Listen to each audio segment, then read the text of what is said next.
ഇതുവരെ ഒരു സിനിമയിൽ പോലും അഭിനയിച്ചിട്ടില്ലെങ്കിൽ പോലും സെലിബ്രിറ്റി സ്റ്റാറ്റസുള്ള ഒരു വ്യക്തിയാണ് നമ്മുടെ എല്ലാവരുടെയും പ്രിയപ്പെട്ട മീനാക്ഷി ദിലീപ്.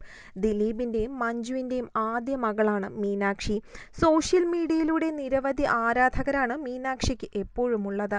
തൻ്റെ ജീവിതത്തിലെയും തൻ്റെ അച്ഛനമ്മമാരായ ദിലീപിൻ്റെയും കാവ്യയുടെയും ജീവിതത്തിലെയും സഹോദരിയായ മഹാലക്ഷ്മിയുടെയും എല്ലാ വിശേഷങ്ങളും മീനാക്ഷി എപ്പോഴും സോഷ്യൽ മീഡിയ വഴി പങ്കുവച്ച് എത്താറുണ്ട്. ഈയിടെയാണ്, അതായത് കഴിഞ്ഞ ദിവസമാണ് മീനാക്ഷി ചെന്നൈയിൽ നിന്നും നാട്ടിലെത്തി എന്നുള്ള വിവരങ്ങൾ സോഷ്യൽ മീഡിയ വഴി പുറത്തു വന്നത്. അവധിക്കാലം ആഘോഷിക്കാൻ, സുഹൃത്തുക്കളോടൊപ്പം കൂടി ആഘോഷിക്കാൻ വേണ്ടിയാണ് മീനാക്ഷി എത്തിയത് എന്നുള്ള വാർത്തകളും പുറത്തു വന്നിരുന്നു. ഒരുപാട് നാളുകളായി സോഷ്യൽ മീഡിയയിൽ ആക്റ്റീവ് അല്ലാതായിരുന്ന മീനാക്ഷി ഈ അടുത്തിടെയായിരുന്നു സോഷ്യൽ മീഡിയയിൽ ആക്റ്റീവായതും.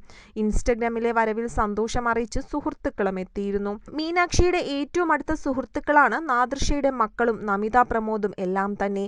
നാദൃഷയുടെ മകൾ ആയിഷയുടെ വിവാഹദിനം മീനാക്ഷിയുടെയും നമിതയുടെയും സുഹൃത്തുക്കളുടെയും ഒക്കെ ഡാൻസ് ഒക്കെ തന്നെ നിമിഷ നേരം കൊണ്ടാണ് വൈറലായി മാറിയിരിക്കുന്നത്.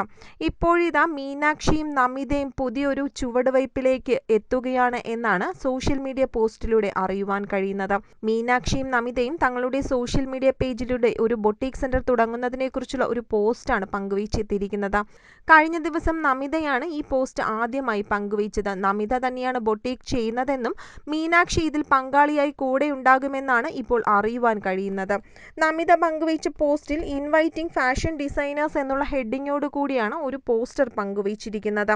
അതായത് തൻ്റെ ബൊട്ടീക് സെന്ററിലേക്ക് വേണ്ടി ഡിസൈനേഴ്സിനെ ക്ഷണിക്കുന്നു എന്നാണ് ഇതിൽ നിന്നും ഉദ്ദേശിക്കുന്നത്. ഇന്ന് അതേ പോസ്റ്റ് തന്നെ മീനാക്ഷിയും പങ്കുവച്ചിരിക്കുകയാണ്. 2 വർഷം പ്രവൃത്തി പരിചയമുള്ള ഡിസൈനേഴ്സിനെയാണ് നമിത തൻ്റെ ബൊട്ടീക് സെന്ററിലേക്ക് ക്ഷണിക്കുന്നതും. ടെക്സ്റ്റൈൽ, ഫാബ്രിക് ഡിസൈനിങ്, മെർക്കൻഡൈസിംഗ് എന്നിവയിൽ ക്വാളിഫിക്കേഷനും എക്സ്പീരിയൻസും ഉള്ളവരെയാണ് നമിത ക്ഷണിക്കുന്നതും. ഇവരുടെ ബൊട്ടീക് സെന്ററിലേക്ക് വേണ്ടി ക്വാളിഫിക്കേഷനും അതുപോലെ തന്നെ എക്സ്പീരിയൻസുമുള്ള ആൾക്കാരെ നോക്കുന്നു എന്ന് തന്നെയാണ് മീനാക്ഷിയും പങ്കുവച്ചിരിക്കുന്നത്. കാവ്യയുടേതായി സ്വന്തമായി ലക്ഷ്യ എന്നുള്ളൊരു ബൊട്ടീക് ഇവർക്കുണ്ട്. കാവ്യയുടെ ഈ ബൊട്ടീക്കിന്റെ ഇപ്പോഴത്തെ ഉയർച്ചയ്ക്ക് കാരണം മീനാക്ഷിയാണെന്ന് കഴിഞ്ഞ ദിവസം കാവ്യ തന്നെ പങ്കുവച്ചിരുന്നു. എന്നാൽ ഇതിന് തിരിച്ചടിയായിട്ടാണോ ഇപ്പോൾ നമിതയോടൊപ്പം ചേർന്ന് സ്വന്തമായി ഒരു ബൊട്ടീക് തുടങ്ങാനുള്ള ആലോചന മീനാക്ഷി ചെയ്യുന്നത് എന്നാണ് ആരാധകർ ചോദിക്കുന്നത്. കാവ്യയുടെ ബൊട്ടീക്കിന് ഒരു കോമ്പറ്റീറ്റർ എന്നുള്ള നിലയ്ക്കാണോ ഇവർ പുതിയ ബൊട്ടീക് തുടങ്ങുന്നതെന്നുള്ള ചോദ്യങ്ങളും ആരാധകർക്കിടയിൽ നിന്ന് വന്നിട്ടുമുണ്ട്. എന്തായാലും മീനാക്ഷിക്കും നമിതയ്ക്കും എല്ലാ പ്രചോദനങ്ങളും നൽകി ആരാധകർ കമന്റ് ചെയ്തിട്ടുമുണ്ട്.